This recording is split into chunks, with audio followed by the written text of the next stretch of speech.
ഒരച്ചാറാണ്, നല്ല നാടൻ രീതിയിലുള്ള ചെമ്മീൻ അച്ചാറ്. ഇപ്പൊ കുറച്ച് നാളായില്ലേ നമ്മള് അച്ചാറൊക്കെ ഉണ്ടാക്കിയിട്ട്. ഇത് ശരിക്കും പറഞ്ഞാൽ നോൺ വെജിറ്റേറിയൻസ് ഒക്കെ ഇഷ്ടപ്പെടുന്ന ഒരു അച്ചാറായിരിക്കും. അതായത് ചെമ്മീൻ ഇഷ്ടപ്പെടുന്നവരൊക്കെ ഇഷ്ടപ്പെടുന്ന അച്ചാർ തന്നെയായിരിക്കും ഇത്. അപ്പൊ നമുക്കിത് എങ്ങനെ ഉണ്ടാക്കണേന്ന് നോക്കാം.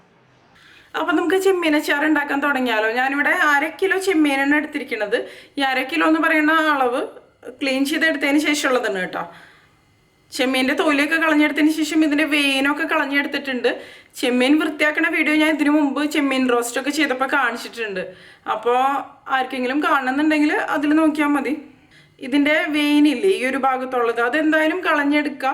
അല്ലാന്നുണ്ടെങ്കിൽ വയറിനൊക്കെ അസുഖങ്ങളൊക്കെ ഉണ്ടാവാൻ സാധ്യതയുണ്ട്. ഇത് നമുക്കൊരു ബൗളിലേക്ക് ഇട്ട് കൊടുക്കുക. ചെമ്മീൻ അച്ചാറിനൊക്കെ വേണ്ടിയിട്ട് ചെമ്മീൻ എടുക്കുമ്പോൾ ചെറിയ ചെമ്മീൻ കിട്ടുകയാണെന്നുണ്ടെങ്കിൽ അതാണ് എപ്പോഴും നല്ലത്. എനിക്ക് പക്ഷേ അത്രയ്ക്കൊരു ചെറിയ ചെമ്മീൻ കിട്ടിയില്ല. പിന്നെ കിട്ടുന്ന ചെമ്മീൻ വെച്ച് നമുക്ക് അഡ്ജസ്റ്റ് ചെയ്യാമല്ലേ. പിന്നെ ഒരുപാട് വലിപ്പമുള്ളതൊക്കെ ആണെന്നുണ്ടെങ്കിൽ 2 കഷ്ണമായിട്ടൊക്കെ കട്ട് ചെയ്തിടാം. ഞാനിപ്പോൾ എന്തായാലും കട്ട് ചെയ്യണില്ല. ഇതിലേക്ക് നമുക്കിനി മുളക് പൊടി ഇട്ട് കൊടുക്കുക. ഇതൊന്ന് മാരിനേറ്റ് ചെയ്തെടുക്കാൻ വേണ്ടിയിട്ടാണ്.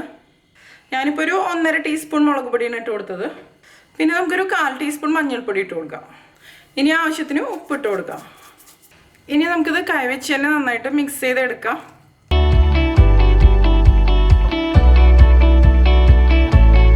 ഇതിനൊരു അരമണിക്കൂർ നമുക്ക് മാറ്റി വയ്ക്കാം അടച്ച്. ആ സമയം കൊണ്ട് നമുക്ക് വേറെ കുറച്ച് കാര്യങ്ങൾ ചെയ്യാം.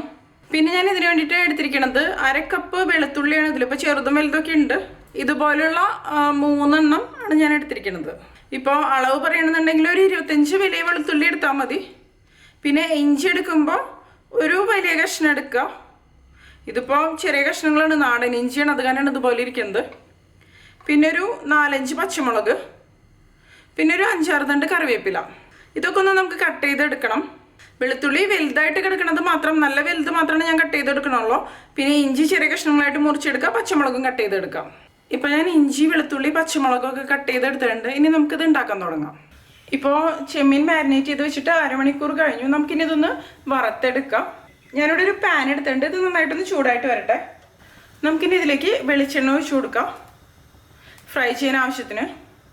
ഇനി ഇത് നന്നായിട്ടൊന്ന് ചൂടായിട്ട് വരട്ടെ. ചെമ്മീൻ അച്ചാർ ഉണ്ടാക്കുമ്പോൾ എപ്പോഴും വെളിച്ചെണ്ണയാണ് നല്ലത്. പിന്നെ നിങ്ങൾക്ക് വേണമെന്നുണ്ടെങ്കിൽ നല്ലെണ്ണ ഉപയോഗിക്കാം. പക്ഷേ എനിക്ക് കൂടുതൽ ടേസ്റ്റി ആയിട്ട് തോന്നിയിട്ടുള്ളത് വെളിച്ചെണ്ണ തന്നെയാണ്.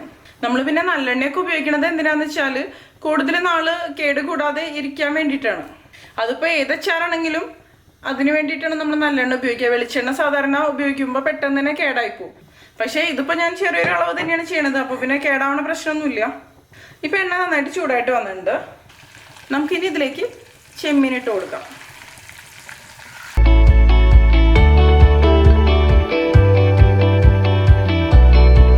ഇനി ഇത് നമുക്ക് ഫ്രൈ ചെയ്തെടുക്കാം. ഞാൻ ഇട്ട് കൊടുത്ത സമയത്ത് ഹൈ ഫ്ലെയിമിൽ വെച്ചിട്ട് തന്നെയാണ് ഇട്ട് കൊടുത്തത്. ഇനി കുറച്ച് സമയം ഇതുപോലെ തന്നെ കെടുക്കട്ടെ. അതിനുശേഷം ഒന്ന് ഫ്രൈ ആയിട്ട് വന്നതിന് ശേഷം മാത്രം മറച്ചിടുക. അല്ലാന്നുണ്ടെങ്കിൽ നമ്മൾ ഇതിലേക്ക് തേച്ച് പിടിപ്പിച്ചിരിക്കണം മുളക് പൊടിയും മഞ്ഞൾപ്പൊടിയൊക്കെ എണ്ണയിലോട്ട് പെട്ടെന്ന് തന്നെ സ്പ്രെഡ് ആവും. ഞാനിതിപ്പോൾ ഷാലോ ഫ്രൈ ചെയ്താണ് എടുക്കുന്നത്. നിങ്ങൾക്ക് വേണമെന്നുണ്ടെങ്കിൽ ഒരുപാട് ഓയിൽ ഒഴിച്ചിട്ട് അങ്ങനെ വേണമെന്നുണ്ടെങ്കിൽ ഫ്രൈ ചെയ്തെടുക്കാം കേട്ടോ. ഇപ്പം ഞാനിതൊരു മീഡിയം ഫ്ലെയിമിലേക്ക് വെച്ച് കൊടുത്തിട്ടുണ്ട്. ഹൈ ഫ്ലെയിമിൽ വെച്ച് തന്നെ നമ്മളിത് ഫ്രൈ ചെയ്തെടുത്ത് കഴിഞ്ഞിട്ടുണ്ടെങ്കിൽ ഇതിൻ്റെ പുറം ഭാഗത്തുള്ള മസാലയൊക്കെ പെട്ടെന്ന് തന്നെ കരിഞ്ഞു വരും. കുറച്ച് സമയം നമുക്ക് വേണമെന്നുണ്ടെങ്കിൽ ഹൈ ഫ്ലെയിമിൽ വെച്ച് കൊടുക്കുക. കാരണം ഈ ചെമ്മീൻ്റെ ഉള്ളിൽ നിന്നൊക്കെ കുറച്ച് വെള്ളം പുറത്തോട്ട് വരും നമ്മൾ ഷാലോ ഫ്രൈ ചെയ്തെടുക്കണ കാരണം. ഇനി ഇതൊന്ന് മറിച്ചിട്ട് കൊടുക്കുക. ഈ ഒരു രീതിയിൽ തിരിച്ചും മറിച്ചിട്ട് ഇതൊന്ന് ഫ്രൈ ചെയ്തെടുക്കുക. ഓരോന്നോരോന്നും നമ്മൾ മറിച്ചിടണമെന്നൊന്നുമില്ല, ഈ ഒരു രീതിയിൽ മറിച്ചിട്ടാലും മതി. ഇത് നന്നായിട്ട് തന്നെ ഫ്രൈ ആയിട്ട് വരട്ടെ. പിന്നെ ഇത് ഫ്രൈ ചെയ്തെടുക്കുമ്പോൾ ഒരുപാട് അങ്ങോട്ട് ക്രിസ്പി ആക്കി എടുക്കണ്ട. ക്രിസ്പി ആക്കി എടുത്താലും അത്രയ്ക്ക് ടേസ്റ്റ് ഉണ്ടാവില്ല.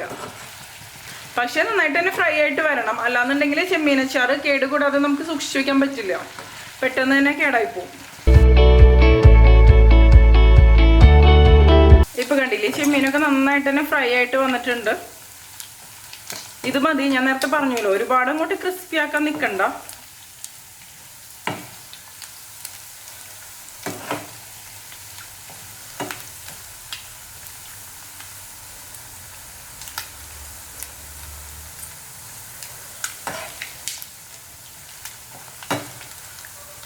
ഇതിന് നമുക്ക് കോരി മാറ്റാം.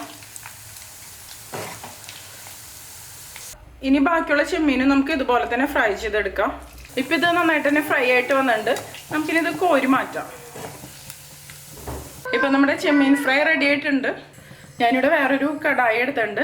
ഇതിലേക്ക് ഓയിൽ ഒഴിച്ചു കൊടുക്കുക. ഞാനിപ്പോൾ ഈ ചെമ്മീൻ ഫ്രൈ ചെയ്ത സെയിം ഓയിൽ തന്നെയാണ് എടുത്തിരിക്കുന്നത്. കാരണം എന്താണെന്ന് വെച്ചാൽ ഈ ചെമ്മീൻ്റെ എല്ലാ ഫ്ലേവേഴ്സും ഈ ഓയിലുണ്ടായിരിക്കും. ഞാനിപ്പോൾ എടുത്തിരിക്കുന്നത് ഒരു 1/4 കപ്പ് എണ്ണയാണ് കേട്ടോ. ഇനി ഇതിലേക്ക് നമുക്ക് കടുക് ഇട്ട് കൊടുക്കാം. കടുകിന് നന്നായിട്ടൊന്ന് പൊട്ടി വരട്ടെ. ഇനി നമുക്ക് ഇതിലേക്ക് വെളുത്തുള്ളി ഇട്ട് കൊടുക്കാം. വെളുത്തുള്ളിന് നന്നായിട്ടൊന്ന് ഫ്രൈ ആയിട്ട് വരട്ടെ. ഒരുപാട് അങ്ങോട്ട് ഫ്രൈ ആവേണ്ട ആവശ്യമില്ല കേട്ടോ, എന്നാലും ആവശ്യത്തിന് ഫ്രൈ ആയിട്ട് വരണം. പിന്നെ അച്ചാറൊക്കെ ആകുമ്പോൾ അത്യാവശ്യത്തിന് എണ്ണയും വേണം. ഇനി ഞാൻ ഇതിലേക്ക് ഇഞ്ചി ഇട്ട് കൊടുക്കുകയാണ്. നന്നായിട്ടൊന്നും കൂടി ഒന്ന് മിക്സ് ചെയ്ത് കൊടുക്കാം. ഈ ഇഞ്ചിയും ഇനിയൊന്ന് ഫ്രൈ ആയിട്ട് വരട്ടെ. ഇനി നമുക്കിതിലേക്ക് ഒരു 2 വറ്റൽമുളക് ഇട്ട് കൊടുക്കാം. പിന്നെ മുറിച്ച് വെച്ച പച്ചമുളക് ഇട്ട് കൊടുക്കാം. ഇതിൻ്റെ കൂടെ തന്നെ നമുക്ക് കുറച്ച് കറിവേപ്പിലയും കൂടി ഇട്ട് കൊടുക്കാം. കറിവേപ്പിലയൊക്കെ നന്നായിട്ടുണ്ടെന്നുണ്ടെങ്കിൽ തന്നെ അച്ചാറിന് നല്ല ടേസ്റ്റി ആയിട്ട് വരും. അതുപോലെ തന്നെ പച്ചമുളകും ഇട്ട് കൊടുക്കുമ്പോൾ നല്ലൊരു ഫ്ലേവർ തന്നെ വരും. ഇനി ഇതെല്ലാം കൂടി നന്നായിട്ടൊന്ന് ഫ്രൈ ആയിട്ട് വരട്ടെ. ഒരുപാട് അങ്ങോട്ട് ഫ്രൈ ആവേണ്ട ആവശ്യമില്ല, പക്ഷെ എന്നാലും നന്നായിട്ട് തന്നെ ആയി വരണം.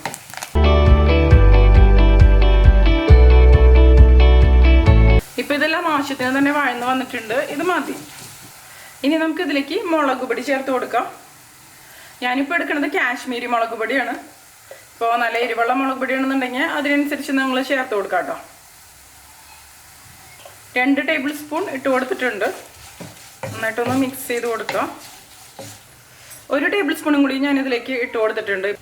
ഇപ്പോൾ ആദ്യമായിട്ട് അച്ചാർ ഉണ്ടാക്കുന്നവരൊക്കെ ആണെന്നുണ്ടെങ്കിൽ ഫ്ലെയിം ഓഫ് ചെയ്തതിന് ശേഷം മാത്രം പൊടികളൊക്കെ ചേർത്ത് കൊടുക്കുക, അല്ലാന്നുണ്ടെങ്കിൽ പെട്ടെന്ന് കരിഞ്ഞു പോകും കേട്ടോ. ഇനി ഞാൻ ഇതിലേക്ക് ചേർത്ത് കൊടുക്കുന്നത് ഉലുവ വറുത്ത് പൊടിച്ചതാണ്. ഇത് 1 ടീസ്പൂൺ. ഉലുവയുടെ അളവൊന്നും കൂടിപ്പോരുത് കേട്ടോ. കൂടിപ്പോയി കഴിഞ്ഞാൽ പിന്നെ അച്ചാർ കഴിച്ചിട്ട് നമുക്ക് കഴിക്കാൻ പറ്റില്ല. ഇനി കായത്തിൻ്റെ പൊടി നമുക്ക് ഇതിലേക്ക് ചേർത്ത് കൊടുക്കാം. ഒരു 1.5 ടീസ്പൂൺ ചേർത്ത് കൊടുക്കാം. ഞാനിപ്പോൾ പൊടിയാണ് ചേർക്കണത്. നിങ്ങൾക്ക് കട്ടിയായിട്ടുള്ള കായയില്ലേ, അതാണെന്നുണ്ടെങ്കിൽ കുറച്ചും കൂടി നല്ല ഫ്ലേവർ വരും. അത് വറുത്ത് പൊടിച്ച് ചേർത്താൽ മതി. ഞാൻ ഫ്ലെയിം ഓഫ് ചെയ്ത് കൊടുത്തിരുന്നു. പിന്നെ അച്ചാറൊക്കെ ആകുമ്പോൾ അത്യാവശ്യം നല്ല എരിവ് വേണമെന്നുണ്ടെങ്കിൽ നിങ്ങൾ നല്ല എരിവുള്ള മുളക് പൊടി കൂടി ഇതിൻ്റെ കൂടെ ചേർത്ത് കൊടുക്കുക. കാശ്മീരി മുളക് പൊടി ചേർക്കുമ്പോൾ ഗുണം എന്താണെന്ന് വെച്ചാൽ നമ്മൾ കുറച്ച് അധികം ചേർക്കുമല്ലോ, അപ്പോൾ അച്ചാറിൻ്റെ ഗ്രേവി കുറച്ച് തിക്കായിട്ട് തന്നെ വരും. ഞാനിനി ഫ്ലെയിം ഓൺ ചെയ്ത് കൊടുക്കുകയാണ്. അതിനുശേഷം ഈ പൊടികളുടെയൊക്കെ പച്ചമണം മാറണവരെ നന്നായിട്ടൊന്ന് വഴറ്റിയെടുക്കാം. ഇപ്പോൾ ഇതിലേക്ക് ആവശ്യത്തിന് ഉപ്പും കൂടിയും ചേർത്ത് കൊടുക്കുക. നമ്മളിതിലേക്ക് ഉപ്പൊന്നും ചേർത്തിരുന്നില്ലല്ലോ, ബാക്കി പിന്നെ നോക്കിയിട്ട് നമുക്ക് ചേർക്കാം. ഇതിലേക്ക് ഇനി ഒരു 1/4 ടീസ്പൂൺ മഞ്ഞൾപ്പൊടി കൂടി ഇട്ട് കൊടുക്കാം. ഇപ്പോൾ ഇതിൻ്റെ പച്ചമണമൊക്കെ നന്നായിട്ട് തന്നെ മാറി വന്നിട്ടുണ്ട്. ഇനി ഞാൻ ഇതിലേക്ക് ഒഴിച്ചു കൊടുക്കുന്നത് വിനാഗിരിയാണ്. 1/2 കപ്പ് വിനാഗിരിയാണ് ഞാൻ ഇതിന് വേണ്ടിയിട്ട് എടുത്തിരിക്കുന്നത് കേട്ടോ. വിനാഗിരിയുടെ അളവെന്ന് പറയുന്നത് നമ്മുടെ പുളിക്കനുസരിച്ച് നമുക്ക് ചേർത്ത് കൊടുക്കാം. പിന്നെ ഞാനൊരു 1/2 കപ്പ് തിളപ്പിച്ചാറിയ വെള്ളമാണ് ഇതിലേക്ക് ഒഴിച്ചു കൊടുക്കുന്നത്. വെള്ളം എടുക്കുമ്പോൾ തിളപ്പിച്ചാറിയ വെള്ളം തന്നെ എടുക്കുക. കാരണം എന്താണെന്ന് വെച്ചാൽ അല്ലാന്നുണ്ടെങ്കിൽ അച്ചാർ പെട്ടെന്ന് തന്നെ കേടായിപ്പോവും. ഇനി ഇതെല്ലാം കൂടി നന്നായിട്ടൊന്ന് തിളച്ച് വരട്ടെ. ഇതിൽ ഉപ്പ് കുറവാണ്, ഞാൻ കുറച്ചും കൂടി ഉപ്പ് ചേർത്ത് കൊടുക്കണം. ഡ്രൈ ആയിട്ടുള്ള അച്ചാർ മതി എന്നുണ്ടെങ്കിൽ വെള്ളത്തിൻ്റെ ആവശ്യമില്ല, പക്ഷെ കുറച്ച് ഗ്രേവിയുള്ള അച്ചാറായിരിക്കില്ലേ എപ്പോഴും നല്ലത്. പിന്നെ അതൊക്കെ ഓരോരുത്തരുടെ ഇഷ്ടം, എങ്ങനെയാണെന്ന് വെച്ചാൽ തയ്യാറാക്കാം. ഇപ്പം ഇത് കണ്ടില്ലേ, നന്നായിട്ട് തന്നെ തിളച്ച് വന്നിട്ടുണ്ട്. ഇപ്പം തന്നെ ഇതിൻ്റെ ഗ്രേവി അത്യാവശ്യം തിക്ക് തന്നെയാണ്. ഇനി ഇതിലേക്ക് നമുക്ക് ഫ്രൈ ചെയ്ത് വെച്ച ചെമ്മീൻ ഇട്ട് കൊടുക്കാം.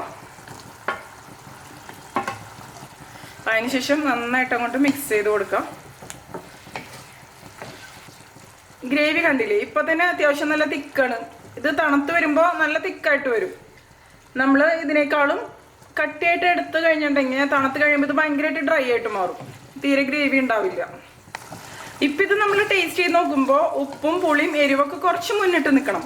അപ്പോഴാണ് ഇത് ചെമ്മീൻ കഷ്ണങ്ങളുടെ ഉള്ളിലൊക്കെ പിടിച്ച് 2 ദിവസം കഴിയുമ്പോഴേക്കും നല്ല കറക്റ്റായിട്ട് വരുള്ളൂ. ഇത് മതി. ഞാൻ ഈ ഒരു കൺസിസ്റ്റൻസിയിൽ ഫ്ലെയിം ഓഫ് ചെയ്ത് കൊടുക്കണം. ഇപ്പം കണ്ടില്ലേ, നമ്മുടെ ചെമ്മീൻ അച്ചാർ റെഡി ആയിട്ടുണ്ട്.